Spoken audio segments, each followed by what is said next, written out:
ब्रह्मचारी को सबसे पहले अपनी रसना पर नियंत्रण रखना आवश्यक है। जबान पर, जबान बिगड़ी सब बिगड़ा।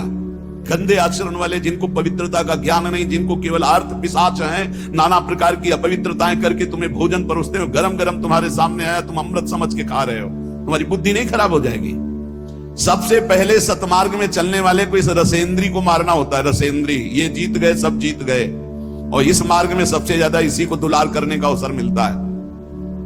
जहां निमंत्रण होगा वहां चक्क होगा, बस को खाओ और चौपट करो अपनी साधना, अपने परमार्थ को चौपट कर दो। खाना ही मृत्यु है और खाना ही जीवन है।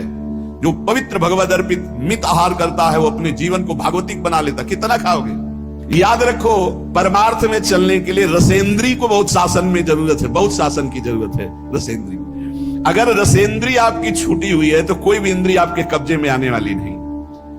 भोजन किया जाता है जीवन रखने के लिए, प्राणों का पोषण। और आप ये समझो, जैसे आप 400 ग्राम अन्न पा लिए तो आपकी जीवनी शक्ति उसमें पचाने में कम लगेगी और आपके चिंतन में ज्यादा लगेगी। 800 ग्राम डाल लिया। एक दिन सुना था 24 घंटे में एक मानव शरीर को स्वस्थ रहने के लिए 400 ग्राम अन्न की जरूरत होती, बस।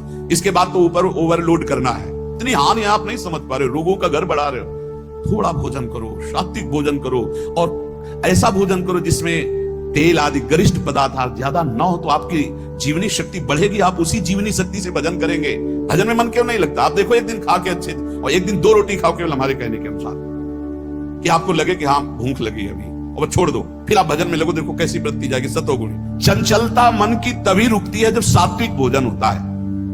नेत्र की चपलता, बार बार इधर उधर देखना, कानों की चपलता, प्रपंच की बात सुनना, हर इंद्री का ब्रह्मचर्य हमें चाहिए। तो बहुत लाल मिर्च वाला गर्मा गर्म, ये ब्रह्मचर्य के लिए सब हानिकारक। उत्तेजक भोजन नहीं, उत्तेजक दृश्य नहीं, उत्तेजक बातें नहीं, तभी संयम से चला जा सकता है।